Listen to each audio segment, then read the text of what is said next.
नमस्कार दोस्तों। रूस के राष्ट्रपति व्लादिमीर पुतिन ने कहा है कि यूक्रेन में युद्ध विराम के विचार से वो सहमत है, लेकिन युद्ध विराम संधि को लेकर सवाल अब भी बरकरार है, क्योंकि पुतिन ने कई कड़ी शर्तें रखी हैं। रूस के राष्ट्रपति पुतिन ने 30 दिन के युद्ध विराम की योजना पर अपनी प्रतिक्रिया दी है। यूक्रेन इस योजना पर अमेरिका के साथ बातचीत के बाद सहमत हुआ है। यूक्रेन के राष्ट्रपति ज़ेलेंस्की ने राष्ट्रपति पुतिन की योजना को षड्यंत्रकारी बताया। यूक्रेनी राष्ट्रपति ने रूस पर ज्यादा प्रतिबंध लगाए जाने की मांग की है। इस बीच अमेरिका ने रूस पर तेल, गैस और बैंकिंग सेक्टर को लेकर प्रतिबंध लगा दिए हैं।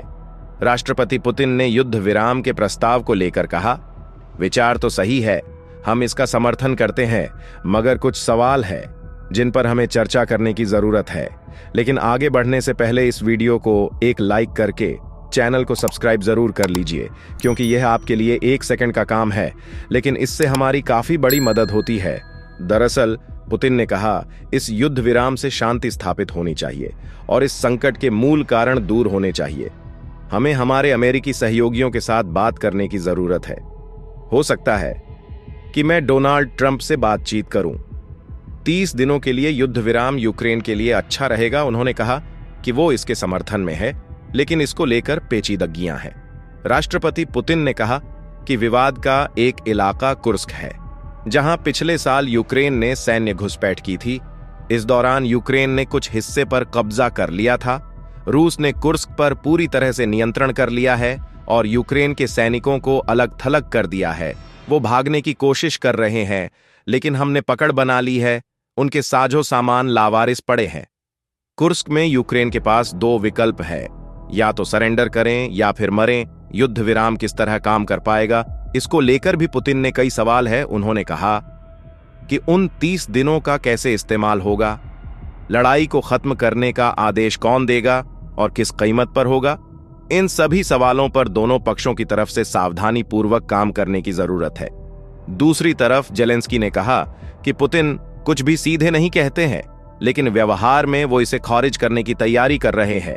बेशक पुतिन राष्ट्रपति ट्रंप को सीधे तौर पर यह बताने से डरते हैं कि वो इस युद्ध को जारी रखना चाहते हैं और यूक्रेनियों को मारना चाहते हैं।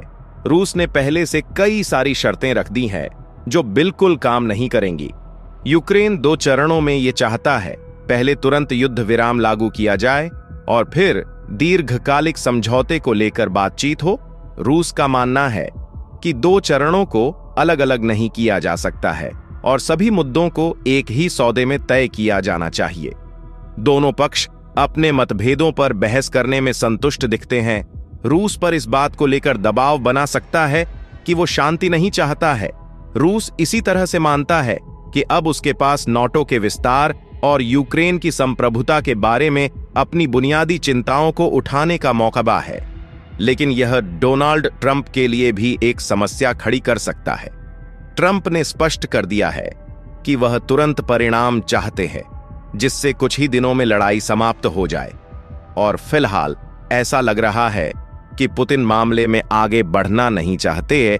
ट्रंप ने यूक्रेन के साथ चर्चा की थी कि जमीन और जमीन के टुकड़े कौन से रखे जाएं और कौन से छोड़ने होंगे, और आखिरी समझौते की सभी चीजों पर बात हुई है। इस बीच रूसी तेल और गैस पर नए प्रतिबंध लगाए गए हैं।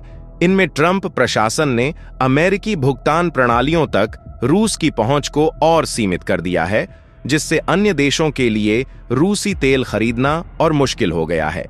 रूस ने फरवरी 2022 में पूरी ताकत से यूक्रेन पर हमला शुरू किया था और अब यूक्रेनी क्षेत्र के लगभग 20% हिस्से पर उसका नियंत्रण है। युद्ध में रूस की सेना के लिए लड़ने वाले 95,000 से अधिक लोग मारे गए हैं। दोस्तों, आज की वीडियो में इतना ही। अगर वीडियो पसंद आई तो वीडियो को लाइक जरूर करें और ऐसी ही यूनिक वीडियोस को देखने के लिए इस चैनल को सब्सक्राइब कर लीजिए।